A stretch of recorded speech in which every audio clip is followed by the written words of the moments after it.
A few days ago, I had just finished a hair appointment and ordered a Lyft to take me home. The ride was supposed to be about 14 minutes, just a short trip. But from the moment I got into the car, something felt off. The driver immediately struck up a conversation. "Do you speak Spanish?" he asked.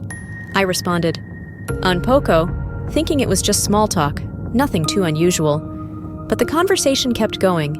He talked about how he was a single father, how hard he worked, and so on.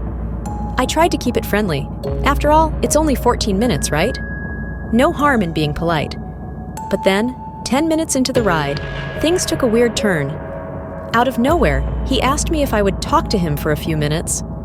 Confused, I nervously laughed it off and said, "I'm talking to you right now."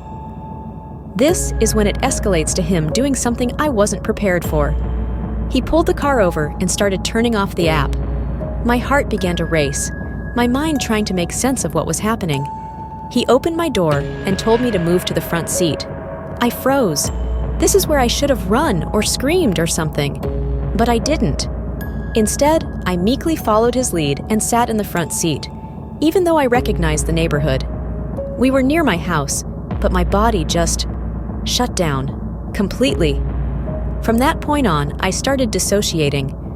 Unknowingly, my mind just started to create a disconnection between my thoughts and my feelings. I kind of started to feel like I had no idea who I was. The conversation around me turned into noise. I couldn't process what he was saying anymore. The next thing I remember, I was giving him directions to my house. It was like my brain had gone into autopilot. He didn't take me home. Instead, he pulled into a park nearby, and that's when things got worse. I jumped out of the car immediately, hoping to escape the situation. But he followed me, grabbing my hand and trying to kiss it. I pulled away, but he was persistent.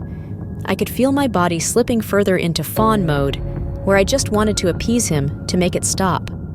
I walked with him, hand in hand, around the park, while he whispered disgusting things about what he wanted to do to me. And I said nothing. I didn't ask for help. People walked by us, and I couldn't signal them.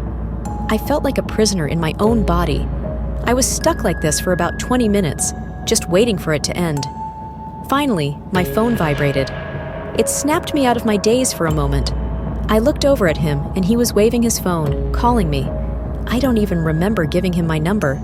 He demanded that I kiss him goodbye, blocking my path when I tried to leave. Luckily, a man and his son walked by, and I took the opportunity to step away from him. He called after me, saying he'd wait in the park for another 45 minutes. As I walked away, I was terrified that he would follow me home. When I got home, I was shaking uncontrollably. My mom was there, and I wanted to tell her everything, but felt ashamed and embarrassed. I only told her bits and pieces, leaving out the part where he had my phone number. She wanted me to report him at first, but then she began rationalizing it as a possible cultural misunderstanding. I was too scared to report him. He had my number. He knew where I lived. What if he came after me if I got him fired? Over the next 2 days, he kept texting me, asking to see me again. Thankfully, he stopped after I ignored his messages. The worst part? I haven't even been able to talk to my therapist about this. She's been missing our appointments, and I'm worried she's going through something. I feel like I'm carrying all this fear and confusion alone, unsure of how to process it. As I reflect on the experience, I realize how much worse it could have been. If I ever meet someone more dangerous than him, would I be able to react any differently? The fear of what could have happened haunts me. A little backstory on me is that I suffer from dissociative identity disorder. I have relatively no control over my switching, and I often find myself in shady situations. There's a reason why I responded the way I did. It's called fawn mode, one of the body's responses to stress or danger. It's like my body's way of trying to survive. When people hear about the fight or flight response, they usually don't know about the other two, freeze and fawn. My body didn't choose to fight back or run. Instead, it tried to placate him, to make the situation go away by complying. It's a survival instinct, and it's one that many people experience in moments of extreme stress.